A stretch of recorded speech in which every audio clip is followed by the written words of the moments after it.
जहां छोटी बड़ी चट्टानों से बने पर्वत एक दूसरे का हाथ पकड़े पर्वत श्रृंखला सी बनाते दिखे, जहां ऊंचे ऊंचे नारियल के वृक्ष बादलों को पकड़ने की कोशिश करते नजर आए, जहां मछलियों को अपनी गोद में समेटे तुंगभद्रा नदी की कलकल ध्वनि सुनाई पड़े, जहां फसलों की हरी चादर ओढ़े धरती सोई हो तो समझिए कि वो किष्किंधा क्षेत्र है।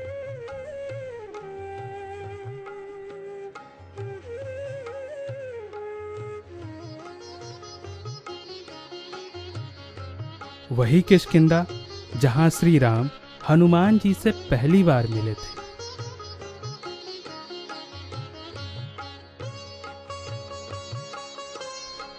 वही किष्किंधा जहां राम और सुग्रीव के बीच में मित्रता हुई थी और दोनों ने एक दूसरे की सहायता करने का संकल्प लिया था।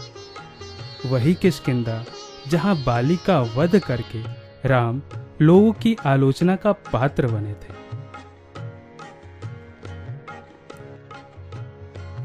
किष्किंधा का महत्व क्या कहें और कितना कहें।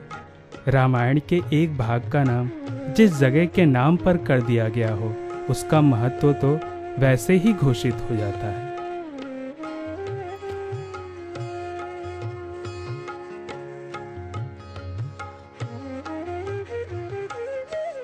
भारत के नक्शे पर कहीं भी किष्किंधा शब्द नजर नहीं आएगा, लेकिन वहां कर्नाटक जरूर दिखेगा और कर्नाटक के अंतर्गत दिखेंगे दो जिले, कोप्पल और बेल्लारी।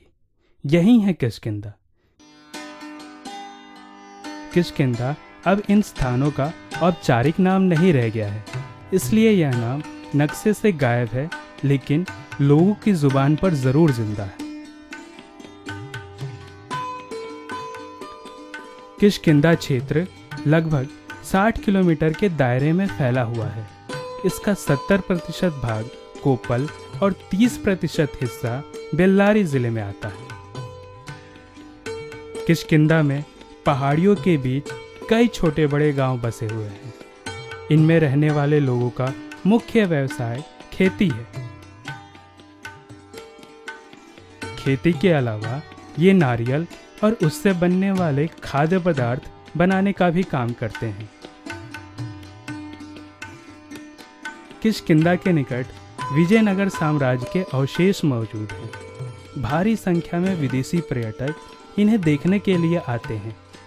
किष्किंधा के स्थानीय लोग इन पर्यटकों को अपने घर किराए पर दे देते हैं। इससे भी यहाँ के लोगों को कुछ आय हो जाती है। किष्किंधा के स्थानीय लोग कन्नड़ बोलते और समझते हैं, लेकिन यहाँ ऐसे लोग भी मिल जाते हैं जिन्हें हिंदी और अंग्रेजी का अच्छा ज्ञान होता है। किष्किंधा में रामायण से संबंधित कई तीर्थस्थल हैं। इन सभी तीर्थस्थलों को देखना और समझना अपने आप में एक निराला अनुभव है। इन तीर्थस्थलों में सबसे अधिक प्रसिद्ध है आजनादी पर्वत।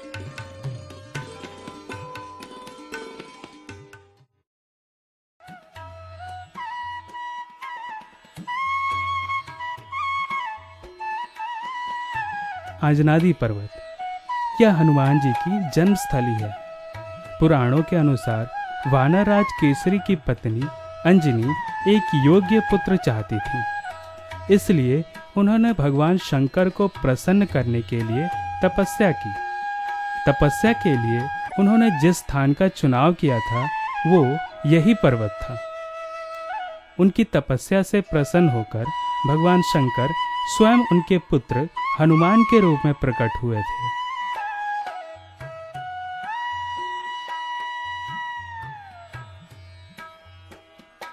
समुद्र लांघते हुए हनुमान जी ने जितना विशाल शरीर धारण किया था, यह पर्वत लगभग उतना ही विशाल है। इसकी ऊंचाई लगभग 80 मीटर है। पर्वत के शिखर पर हनुमान जी का मंदिर स्थित है, जिसे जमीन से देखने से ऐसा लगता है कि मानो पर्वत ने मुकुट पहन रखा हो। लगभग 550 सीढ़ियां चढ़ने के उपरांत ही इस मंदिर तक पहुंचा जा सकता है। पर्वत पर बनी सीढ़ियों को देख ऐसा लगता है जैसे पर्वत ने सफेद फूलों की माला पहन रखी हो।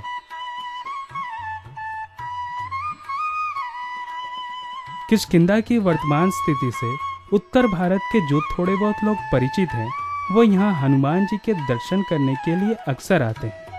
उनका रंग और रूप बताता है कि वो भारत के अलग अलग राज्यों से आए हैं।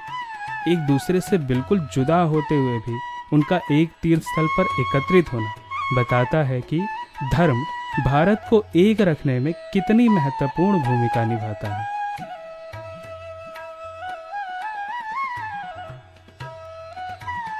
इस तीर्थ स्थल पर न केवल हिंदू बल्कि मुस्लिम और ईसाई भी नजर आते हैं।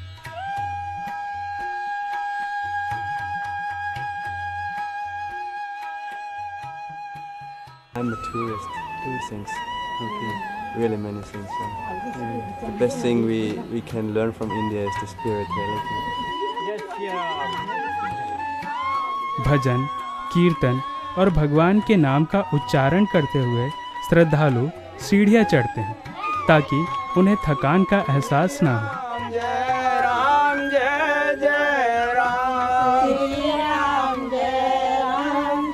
सीढ़ियों के दाएं बाएं बनी दीवारों पर लिखा भगवान राम का नाम भी उन्हें याद दिलाता है कि उन्हें भगवान का नाम लेते हुए आगे बढ़ना है। लोगों की सुविधा के लिए राम नाम हिंदी के अलावा अंग्रेजी और कन्नड़ में भी लिखा हुआ है। करीबन 100 सीढ़ियों के बाद हनुमान जी के भक्त बाबा लक्कड़दास जी की समाधि आती। यहाँ लोग अपना माथा टेकते हुए आगे बढ़ते हैं। देखो हनुमान, उत्तर भारत से आए लोग अपने बच्चों को यहाँ घूमते लंगूरों और वानरों को दिखाते हुए यही कहते हैं।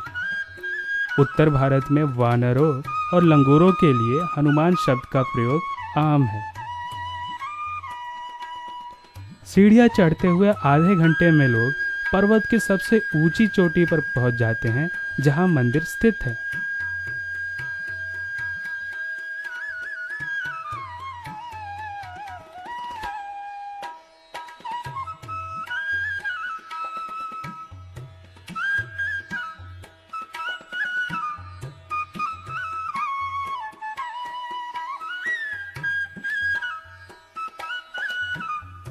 मंदिर में प्रवेश करने पर उन्हें लगभग 2 मीटर ऊंची और सिंदूर से ओत-प्रोत हनुमान जी की प्रतिमा के दर्शन होते हैं।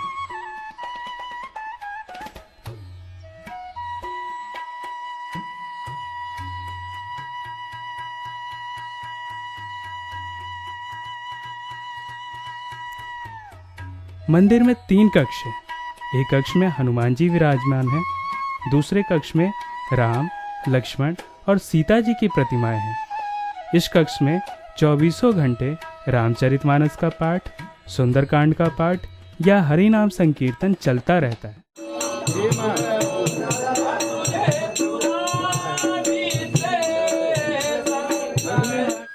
इन दोनों कक्षों के सामने माता अंजना जी का भवन है। इस भवन में माता अंजना जी की गोद में बैठे बालक रूप में हनुमान बड़े प्यारे लगते हैं। हनुमान जी की माता अंजना जी का यह भारत में इकलौता मंदिर है। मंदिर के बाहर एक वृक्ष है जिसकी डालियों पर लोग कपड़ा बांधकर हनुमान जी से अपनी मनोकामना पूरी करने की प्रार्थना करते हैं। मंदिर के महंत स्वामी विद्यादास जी बताते हैं, आम व्यक्ति चाहते जो सुविधा हमको मिले, आने जाने की सुविधा मिले, वहाँ जाए तो कम से कम 1 गिलास पानी की व्यवस्था मिले, और ये लगभग 5 साल 4 साल के अंदर में सारी व्यवस्था हुआ है। आए गए हर व्यक्ति को प्रसाद की व्यवस्था यहाँ रहता, उनकी सारी व्यवस्था पर ध्यान दिया जाता, और काफ़ी इसे आने जाने वाले लोग प्रसन्न हैं और एक दूसरे को बताते रहते, जो मनोकामना लेके आते वो भी शायद भगवान की कृपा से पूरा हो रहा है।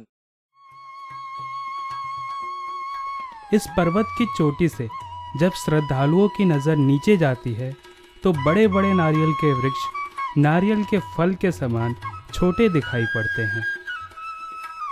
सामने तुंगभद्रा नदी अपने स्वच्छ जल से यह संदेश देने की कोशिश करती है कि ईश्वर रूपी समुद्र में मिलने के लिए अपने मन को मेरे जल की तरह स्वच्छ बनाना पड़ता है। कभी हरी भरी रही और अब उजाड़ हो चुकी पहाड़ियाँ बताती हैं कि जीवन सुख दुख का ही नाम है। चावल की फसलें शिक्षा देती हैं कि अपने जीवन से दूसरों का जीवन बचाना ही परमार्थ है। ये सारा प्राकृतिक नज़ारा मन में शीतलता का संचार करता है। इस धार्मिक स्थल पर कई राष्ट्रीय स्तर के नेताओं का आगमन हो चुका है।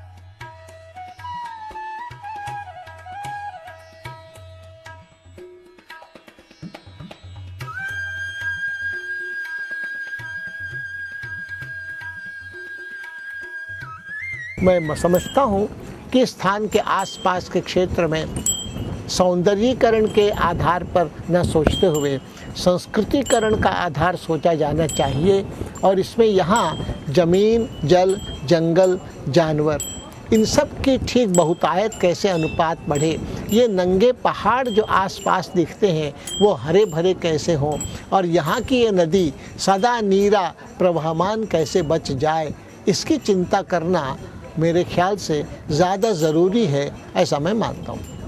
यह एक अप्रतिम चैतन्यशाली स्थान है। कोई भी आदमी अपने जीवन में अगर कोई महोन्नति की विचार रखकर यहाँ पर आता है और इस परिसर में घंटे, 2 घंटे, 2 दिन, 1 दिन बीतता है तो मैं निश्चित कहूँगा कि जिसका विचार ऊंचे होंगे उसके कार्य के फल भी ऊंचे ही मिलेंगे। किष्किंधा में दूसरा महत्वपूर्ण तीर्थ स्थान पंपा सरोवर है। ब्रह्मा जी ने सृष्टि के आरंभ में जिन 4 सरोवरों की स्थापना की थी, पंपा सरोवर उन्हीं में से एक है।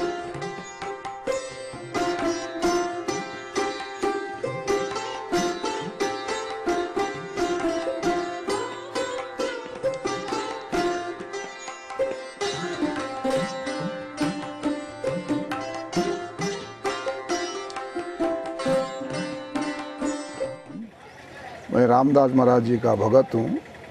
रामदास महाराज जी यहाँ के महंत हैं और ये लक्ष्मी टेम्पल पंपा सरोवर है।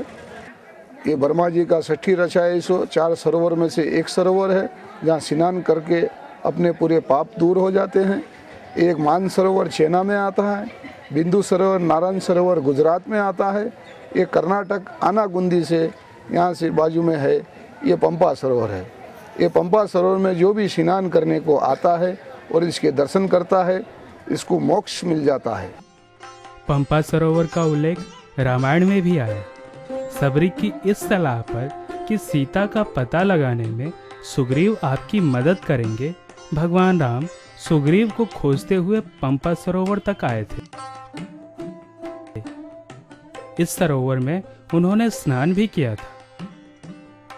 यह मानकर कि भगवान के पंपा सरोवर में स्नान करने से इसके जल की दिव्यता, पवित्रता और शक्ति में वृद्धि हो गई है और इसमें स्नान करने से हमें भी विशेष आध्यात्मिक लाभ प्राप्त होगा, श्रद्धालु इसमें स्नान करते हैं। जो लोग किन्हीं कारणों से स्नान करने की स्थिति में नहीं रहते, वो अंजलि में सरोवर का जल लेकर अपने माथे पर छिड़क लेते हैं। है तो यह सरोवर ही, लेकिन कमल की पत्तियों ने इसे इस कदर ढक रखा है कि किनारे के हिस्सों को छोड़कर इसमें कहीं भी पानी नजर नहीं आता। सरोवर के दूसरे भाग में फूल पत्तियां आदि कुछ भी नहीं है, केवल जल ही जल है, जो इस ओर संकेत करता है कि प्रलय के समय सब नष्ट हो जाएगा और केवल जल ही जल बचेगा।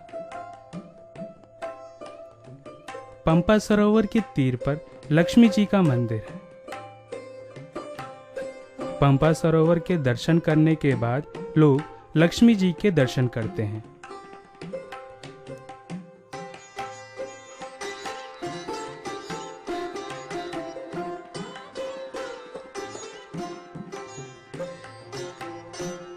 मंदिर के महंत स्वामी रामदास जी रात को 1 बजे उठकर लक्ष्मी जी की 2 घंटे तक पूजा करते हैं।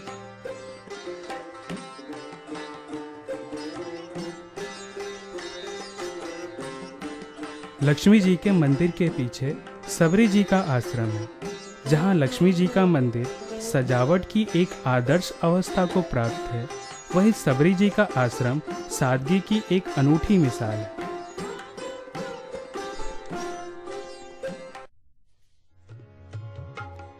अब बात करते हैं ऋष्यमुख पर्वत की।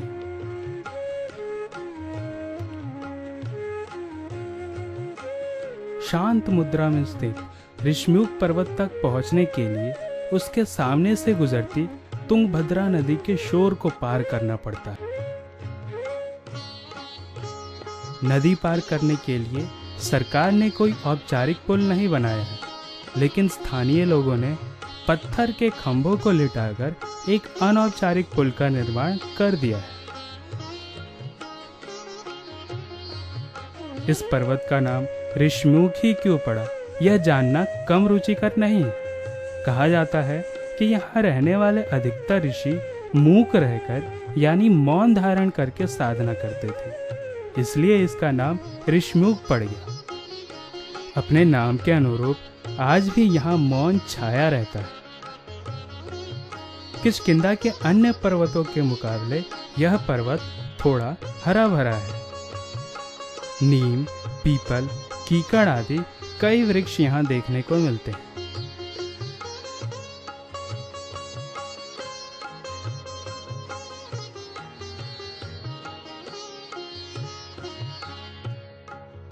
पर्वत पर रहने वाले संत पर्वत का रामायणकालीन इतिहास बताते हुए कहते हैं, सुग्रीव जी गुफा में, ऋष्यमुख पर्वत के अंदर ये गुफा है, इसी में रहते थे और हनुमान जी उनकी सेवा में रहते थे। कंधे में बैठा के जगह बनाए अग्नि को साक्षी दे करके और राम से सुग्रीव से हनुमान ने यहाँ मित्रता कराई थी। पर्वत में एक गुफा है जिसे मंदिर का रूप दे दिया गया है। इस मंदिर में सुग्रीव और हनुमान जी दोनों विराजमान हैं। मंदिर के साधु बताते हैं कि भारत में कहीं भी हनुमान जी और सुग्रीव जी का मंदिर एक साथ नहीं है, केवल यहीं पर है। मंदिर में बिजली की सुविधा नहीं है, इसलिए भक्तों को गैस लैंप की रोशनी में प्रतिमाओं के दर्शन करने पड़ते हैं।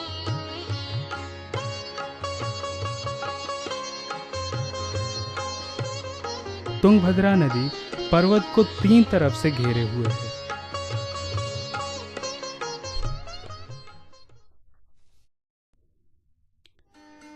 श्रद्धालुओं के बीच बाली पर्वत भी कम लोकप्रिय नहीं है। जिस पर्वत पर बाली निवास करता था उसे आज बाली पर्वत या बाली गुफा के नाम से जाना जाता है। यह पर्वत काफी विस्तृत है। यहाँ स्थित भीमकाय चट्टानों को देख यही विचार मन में उठता है कि इनके बीच रहने वाला बाली भी इन्हीं की तरह भीमकाय होगा। इस पर्वत पर एक ऐसा वल्मीक देखने को मिलता है जिसके बारे में लोग कहते हैं कि उसमें कोई दिव्य आत्मा रहती है। वह आत्मा भगवान के नाम का निरंतर उच्चारण करती रहती है। कई बार उस आत्मा की दिव्य आवाज पर्वत पर घूम रहे लोगों ने सुनी है।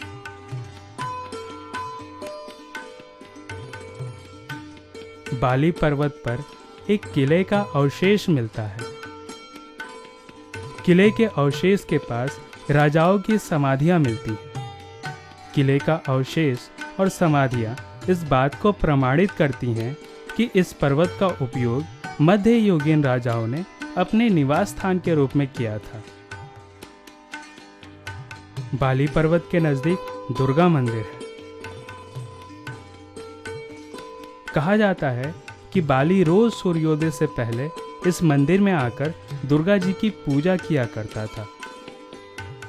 बाली का पर्वत तो बेजान हो चुका है, लेकिन दुर्गा जी का मंदिर सुंदर अवस्था में है। मंदिर एक लंबे चौड़े चबूतरे पर स्थित है। इस चबूतरे और माता के मंदिर को एक विशाल पीपल के वृक्ष ने ढक रखा है। इस वृक्ष पर श्रद्धालुओं ने मनौतियों की निशानियां बांध रखी हैं।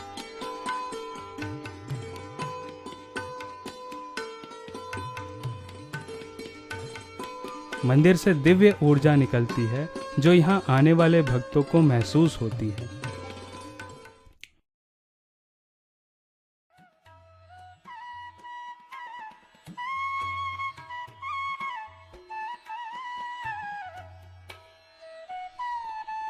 इस मंदिर के निर्माण में सच्चिदानंद चिंतामणि का विशेष योगदान रहा है। इसी कारण यह चिंतामणि मंदिर के नाम से जाना जाता है। सूर्य की तेज रोशनी में सफेद रंग के इस मंदिर की चमक बढ़ जाती है और साथ ही बढ़ जाती है मंदिर में उपयोग किए गए पत्थरों की तपन भी, जो श्रद्धालुओं के तलवों की अच्छी खासी परीक्षा ले लेती है।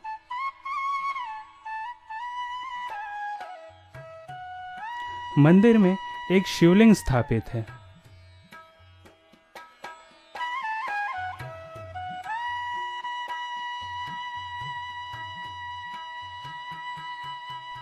इसके अलावा यहाँ भगवान के परम भक्त नरसिंह मेहता की प्रतिमा भी स्थापित है।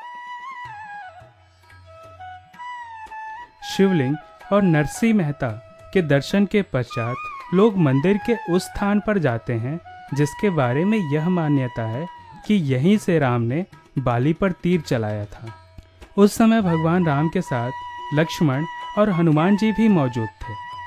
यहाँ हनुमान जी के चरण चिन्हों के प्रतीक के दर्शन होते हैं।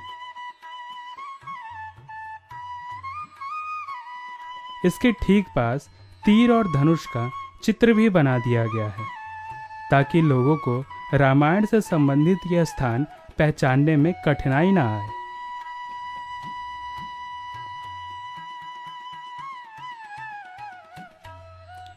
इस स्थान के बिल्कुल नजदीक एक गुफा है जिसके बारे में ऐसा कहा जाता है कि बाली और सुग्रीव के बीच में होने वाले युद्ध से पहले राम, लक्ष्मण और हनुमान जी यहीं बैठे थे। वर्तमान में इतिहास का वह दृश्य प्रकट करने के लिए पत्थर पर राम और लक्ष्मण का चित्र बनाकर गुफा में स्थापित कर दिया गया है।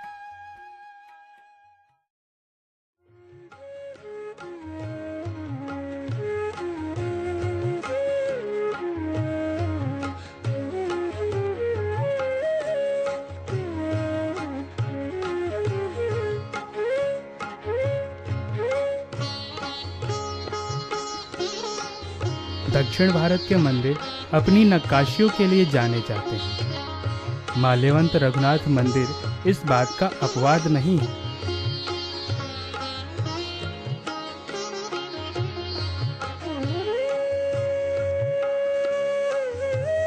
माल्यवंत रघुनाथ मंदिर उस माल्यवंत पर्वत पर बना है जहां भगवान राम और लक्ष्मण ने बरसात के 4 महीने बिताए थे।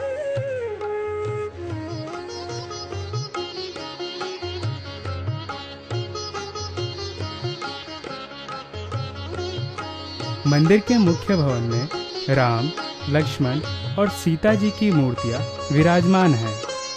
तीनों ही मूर्तियों का रंग काला है। भगवान राम सांवले थे, सो उनकी मूर्ति काली हो यह बात स्वीकार कर ली जाती है। लेकिन सीता जी की काली मूर्ति कई भावुक भक्तों के मन में यह प्रश्न पैदा कर देती है कि इनके लिए काला पत्थर इस्तेमाल करने की क्या आवश्यकता थी।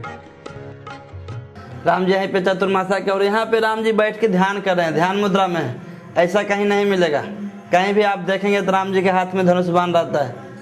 यहाँ पे बैठ के ध्यान कर रहे हैं। मंदिर के प्रांगण में वह जल स्रोत भी आता है जिसका निर्माण लक्ष्मण जी ने किया था। कहा जाता है कि भैया राम की प्यास तुरंत बुझाने के लिए लक्ष्मण ने धरती की ओर तीर चलाया था। कुछ ही क्षणों में धरती में से पानी निकलने लगा था जिससे भगवान राम की प्यास बुझी थी। लक्ष्मण द्वारा निर्मित जल स्रोत आज भी मौजूद है।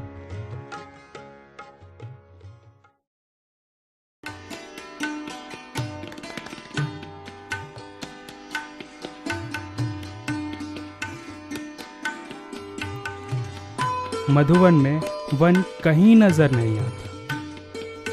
समय के प्रभाव से वो वन नष्ट हो गया है जिसके फल हनुमान जी और अन्य वानरों ने सीता जी का पता लगाकर लौटते हुए खाए थे। मधुबन में बने हनुमान मंदिर के महंत राम पूजन दास जी रामायण के इस प्रसंग को बड़े चाव से सुनाते हैं। ए मधुबन भीतर सब आए, अंगद सब मधुफल खाए, रखवारे जब वर्जन लगा, मुश्किल फरार हुआ, सब आगे जाके बोलते कि बाग उजर जमराज सुग्रीव जी लागे। तो सुग्रीव छठा के हंसते, हाथ उठा के बोलते करे प्रभु काज, जो ना हो तो सीता सुधि पाई, तो मधुबन के फल सकन के खाई।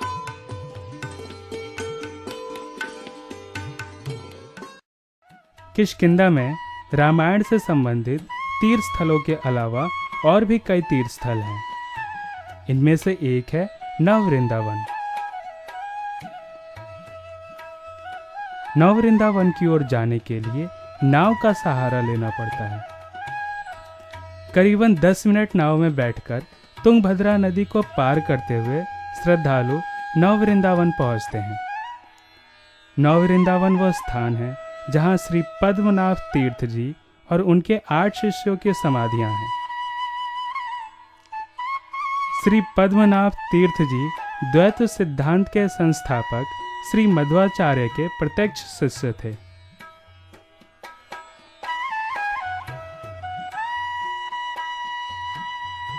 एक पीले रंग के घेरे में सभी 9 समाधियां स्थित हैं।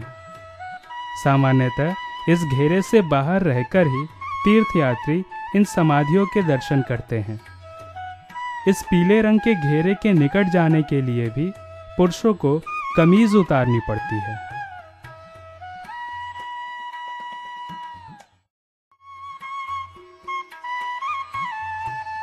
रंगनाथ स्वामी मंदिर बहुत प्राचीन है। 16वीं शताब्दी के विजयनगर साम्राज्य के राजा श्री कृष्ण देव राय और उनके सभी वंशज यहाँ नित्य पूजा पाठ करने के लिए आते थे। मंदिर में शेषशैया पे लेटे भगवान विष्णु बड़े मनोहर लगते हैं।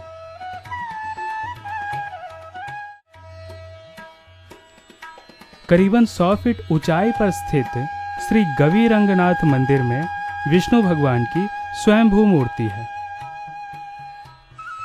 मंदिर में एक झरना है जिसका पानी नारियल के पानी जैसा मीठा है। इतनी ऊंचाई पर झरने में इतना मीठा पानी कहां से आता है किसी को मालूम नहीं है।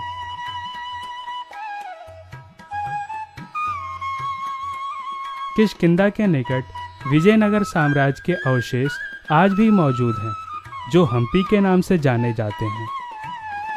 किष्किंधा आने वाले लोगों में अधिकतर लोग इन्हें भी देखने जाते हैं।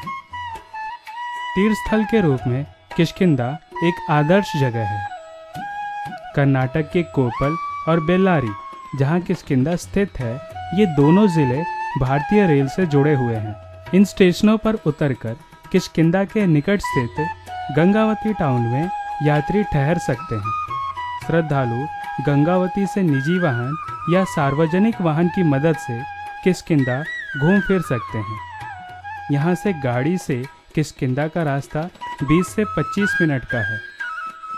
हवाई जहाज से आना हो तो हैदराबाद और बेंगलुरु शहर आकर वहाँ से रेल या सड़क मार्ग से गंगावती पहुँचा जा सकता है। वैसे तो किष्किंधा कभी भी आया जा सकता है, लेकिन दिसंबर से फरवरी का समय अनुकूल होता है। इन दिनों इस क्षेत्र में गर्मी का असर न के बराबर होता है।